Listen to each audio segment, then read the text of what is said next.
Gandang hapon sa inyo mga viewers.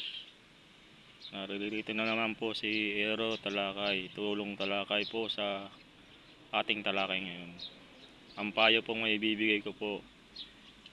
Ito ay isang payo po na hindi po karamihan po hindi po alam eh. Hindi nalalaman ng iba.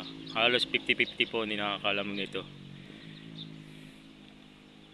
Karamihan kasi yung mga nakakaalam, yung mga mahilig magduda eh.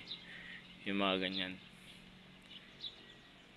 Ang talakay natin ngayon ay yung taong nakakaalam ng kilos mo. Hindi ka pa nakakarating sa lugar na pupuntahan mo, eh alam na pupunta ka doon. At alam din ang kilos galaw mo. At lalong lalo na, alam din yung damit mo kung anong suot. Di ba nakakatawa naman no? Pag ganun, di ba? Parang, syempre ikaw, nakapapaisip ka rin. Parang meron ngang ganun. Kasi, meron nakakaalam ng ano mo. Paano ka pa makakapunta doon kung alam na kagad, di ba? Parang may senaryo sila. Meron silang palatandaan kagad. Nalalaman nila kagad ang kilos ano mo. At pagpunta mo doon, nalalaman nila kagad ang mga scripted mong sasabihin. At business mong sasabihin o mga buhay-buhay na sasabihin mo, transaction mo o connection mo, eh alam na kagad. Sa totoo lang talaga, merong gano'n eh.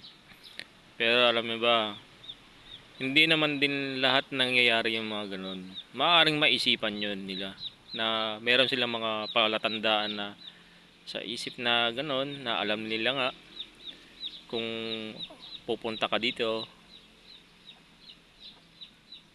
Alam nyo, marami din kasi na ganyan na mga siguro bibiyayaan siguro sila ng palatandaan na maaaring totoo nga yun, mangyayari. Pero sa totoo lang talaga, pabago-bago yun. Paiba-iba yun. Paiba-iba ng sitwasyon yun. Kaya kung ano yung natatandaan mo sa isang tao bago dumating, eh pabago-bago yun. Sa tulong na rin ng panalangin talaga. Kasi kung nananalangin ka, magbabago-bago yun. Hindi ka matatandaan ng hindi ka matatandaan ng ibang tao na masama lagi. Masama lagi ang ano sa iyo, ang pagkaka-expect nila yung ganoon. Nagkakaroon sila ng palatandaan na expect nila na pangit yung mangyayari. O kaya yung example, yung mga nakakagawa ng krimen, nalalaman nila kagad.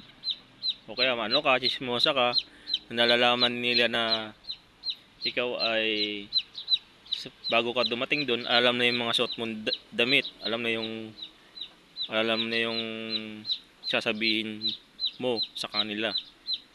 Alam nyo, dasal lang din yan. Kasi kung ikaw ay pinag-iisipan ng masama ng tao sa mga ano, magdasal ka sa Panginoon na patawarin niyo po ako sa nagawa kong kasalanan at ilayo niyo po ako sa mga kasamaan. Yung Ama namin, yan, isa yan, malakas na panalangin yan. Maaring magbago yan kung taos puso ka nagdarasal. Pero kung hindi ka taos puso nagdarasal, nagkukunwari ka lang, masama ka, ganon, masama talaga ang intensyon mo, eh talaga naman ding mangyayari yun. Mangyayari yun. Kasi walang kasamaan na ginagawa na lagi-laging paulit-ulit. Walang pang-aapin na laging paulit-ulit. Lalayo ka ng mga mabubuti kung masama ang intention mo. Nalalaman na nila kagad. Kasi minsan may mga tao na binibigyan na nagkakaroon sila ng palatandaan. Parang paulit-ulit yun yung nangyayari. Parang ano, yung sinasabing nilang reincarnation, maaaring ganun. Pero kung sa mga tao naman din na may palatandaan, hindi yung pwedeng gamitin sa kasamaan din ng pagkakaroon ng palatandaan. Bibigyan ko kayo ng example. Kung example ako, may palatandaan ako sa tao na to na ano, alam mo naman ding manyakol yung tao. Ako lalaki, babae, manyakol. May palatandaan. Huwag mong sasamantalahin. Kung meron kang senaryo na ganun na may palatanda ka sa kanya na manyakol yun, papatulang ka na makipag-sex, wag mong sasamantalain. Kasi ikaw may pinanghahawakan na palatandaan, wag mong sasamantalain. Para sa mga may mga binibiyayaan na may mga palatandaan. Yung parang deja vu, parang ganun yan. Ganun, wag sasamantalain kasi nawawala rin yung binibigay sa iyo ng power ng may kapal.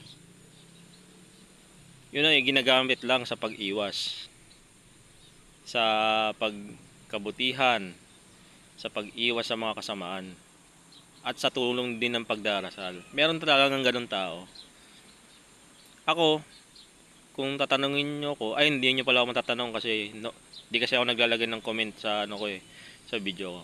Kung ako wala akong ganong kapangyarihan na palatandaan. Yung nalalaman ko kagad yung mga kilos galaw ng tao bago dumating. Yung parang alam na yung gagawin. Wala akong ganon. Sa iba meron. Pero ako, kaya ko makapagpaliwanag na ng tama at mali. Kagaya na yun, may mga palatandaan na binanggit ko, huwag gagamitin sa kasamaan, di ba? Lalo na sa mga pagnanakaw, yan, mga ganyan. Dasal lang sa Panginoon kung kayo ay napapag-isipan lagi na masama, baka may mga senaryo na masama kayo yung nagawa dati, kailangan magdasal lang din. Kasi hindi naman habang buhay na ikaw ay laging masama. Pwede ka magbabago. At ang Panginoon ang magbabago ng iyong pag-uugali sa tulong ng panalangin. Hindi yung lagi kang hindi yung lagi kang masama, lagi ka nilang nakikita, hindi ganoon. Pag ganoon kasi lagi ka nakikitang masama, lagi kang yan ay yung mga tao mapang-imbabaw. Laging nakikita yung mga kamalian. Pag ganoon kasi, magdasal para mawala yun. Kasi isang spiritual lang din yung mga yan. Spiritual yan yung mga ugali na na mga lagi nakikita ikaw masama. Ikaw lagi. Kaya dasal lang.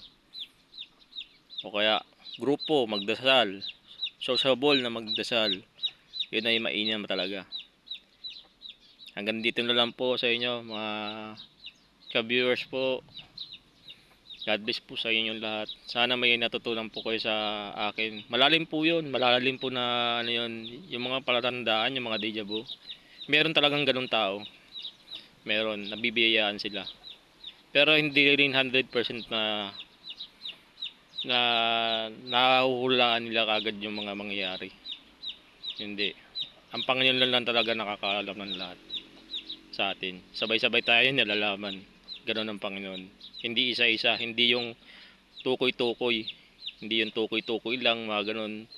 Papatungkulan ka na ganon na ikaw lang aalamin. Hindi ganon. Ang Panginoon alam ka lahat.